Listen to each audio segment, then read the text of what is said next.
Hello! Kumusta po ang ating mga kalingap, ang ating mga kalab team dyan, supporters? Hello, hello, hello po. Love lang po ba? Okay pa ba tayong lahat dyan?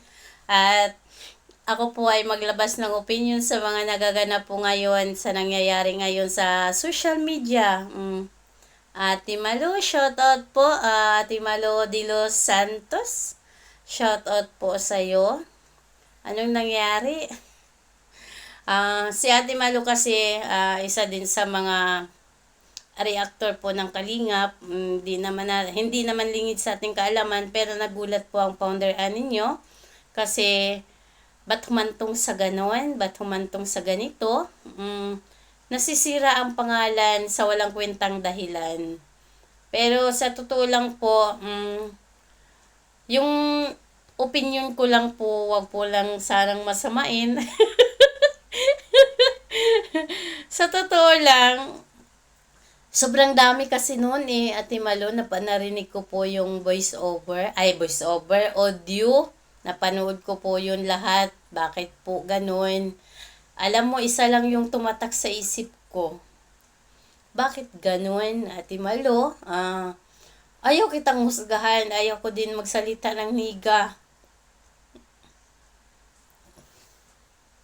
Kasi ano po yun isa po kayo sa nire-respeto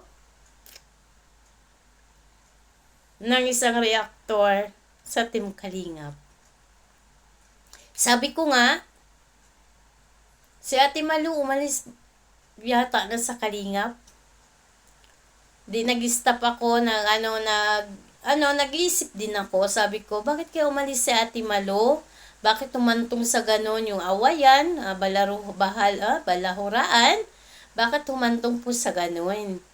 Kasi ayaw kong magbigay ng negatibong opinion about po sa ko. Basta yung sa narinig ko lang po sa bawat audio na pinaparinig, nagulat talaga ako. Totoo ba yun, Ate Malo? Alam mo, sa totoo lang, si Ate Malo din, isa din to sa nag-reaction sa akin noon, nung kasagsagan po ng laban ni Founder noon. Pero, nagulat ako, bakit humantong sa ganun ang mga audio ni Ate Malo. Pero, based on my experience, nabalikan ko lang, or naano ko lang din po, ayaw kong pero naisip ko po yon na ano ko lang po yon. Mayroon ding isang reactor noon na tumawag sa akin when I was working in Hong Kong abroad. Tumawag siya sa akin talaga, as in tumawag talaga siya sa akin. Si reactor, hindi na lang po natin pangalanan kasi nga po, naghilom na po lahat ng sugat, naghil na po at okay na po. Based lang po sa experience ko na pag kasi ganito yon. Mayroon po ako naging experience noon na isang reactor ng Team Kalingap, tumawag po sa akin, nagkausap kami, nag-talk kami. Noon pa man, sinasabi niya sa akin about kasiraan. Keso nagbigay sila ng para sa bata ay kay kay Marian. Nagbigay sila about doon, pero hindi daw binigay ni Kalinga Prab. Pero sa akin, I keep it. Hindi ko kailangan i-broadcast kahit kanino, kahit saan. Siguro noon may post ako na may clue na kung sino ang reactor na yon. Pero, sa totoo lang po, kahit pa pumunta ako ng Dait, kahit pa po nag-meet up kami ni Kuya Bal sa Hong Kong or sa Dait, or nagtagal ako nag-stay sa Dait noon pa man. Pero never ko po yun nilabas. Kahit pangalan ni reactor, ayaw ko siyang ayaw ko siyang ilabas kahit binalahura man ako. Ayaw ko siyang sirain sa Team Kalingap. Kasi, sa totoo lang po, hindi natin kailangan na, para lang sa akin yun hindi ko kailangan na ilabas ang pangalan ni reactor para lang makuha ang simpatiya ng mga supporters.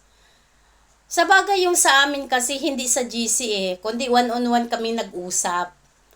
Ang kay Ate Malu kasi, nag-reach out siya sa sa GC Kaya kumalat. Kasi sa akin kasi, ako lang po ang nakakaalam kung anong sinabi ni Reactor tungkol kay Kalinga Prab. Sa totoo lang, kahit pa nagpunta ako ng diet, nag-usap kami ni Kalinga Prab, never ko yun binanggit kay Kalinga Prab. Alam niyo kung bakit? Ganun po dapat. Respeto po natin. Kaso nga lang talaga, kay Ate Malo, sa GC kasi po, nabasa o lumabas po ang mga ganong salita. Ang sa akin naman kasing experience doon kay Reactor, noon pa, pero kahit kailan, I keep it in my own heart. I keep it sa sarili ko kasi hindi ko kailangan gumawa ka ng ingay para lang sabihin na sulit ka sa Team Kalingap. Hindi sa lahat ng panahon na kailangan mo ilabas ng ilabas kung ano po ang nalalaman mo. Kasi ikaw lang naman ang nakakaalam sa sarili mo. Yung nangyari kasi kay Ate Malo, sa GC kasi yun. Sa GC sila nagkaroon ng audio. Yun ang masaklap. Kasi sa audio or sa GC pa nila, kumalat ang ganon. Pinasa ni Poncio Pilato doon, pinasa ni Poncio Pilato doon, saka kumalat. Pero iisa lang po ang nakakaalam noon sa Reactor na yon about doon sa sinabi niya sa akin. Isang admin ko lang ang pinagkakatiwalaan ko ang nakakaalam noon kung sino yon. Pero kahit pa sabihin natin may magtanong man sa akin na Reactor or sino man, hindi ko po balak sasabihin kung sino yon. Kasi nakaraan na po yon. Yun po yung kinumpara ko lang po kay Ate Malo at saka po sa isang Reactor ng Team Kalingap na siya po kausap ko mismo. May audio record pa nga ako that time pero binura ko na lahat. Kasi nga po, wala pong rason para po siraan mo siya sa Team Kalingap. Sa narinig mo lang ganon. At least ako, kung may narinig man ako na ganong mga pangyayari, magiging yun sa'yo. Awareness yun sa'yo. Diba po? Magiging siya sa'yo. Pero never akong nag-question. Nasaan kaya yung binigay nila kay Kalinga Prab? Nasaan kaya yung Kasi kung iba pa, binroadcast na yun sa GC. Binroadcast na yun sa conversation sa mga GC. Pero never kong ginawa yun. Kasi, alam ko, masisira o nakakasira ng pangalan ng Reactor. Diba po? Kaya kahit pa sabihin natin, maingay si Founder Ann, madaldal si Founder Ann, pero alam ko po, mag-keep ng private kung kinakailangan. Diba po? Ang sa akin kasi ayaw ko, hindi ko pwedeng maanuhan si Ate Malo, mahatak din si Ate Malo ng kasi sa GC kasi nangyari yung issue nila Yung sa amin kasi that time, ako lang yung isa nakausap niya. Yung kay Ate Malo kasi, yun yung mahirap sa mga GC.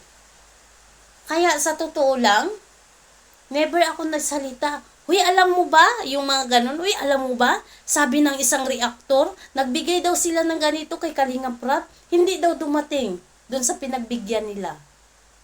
Diba? Kung gugustuhin kong siraan si Kalinga Prab, kayang-kaya ko yun. Pero never kong ginawa. Alam mo kung bakit?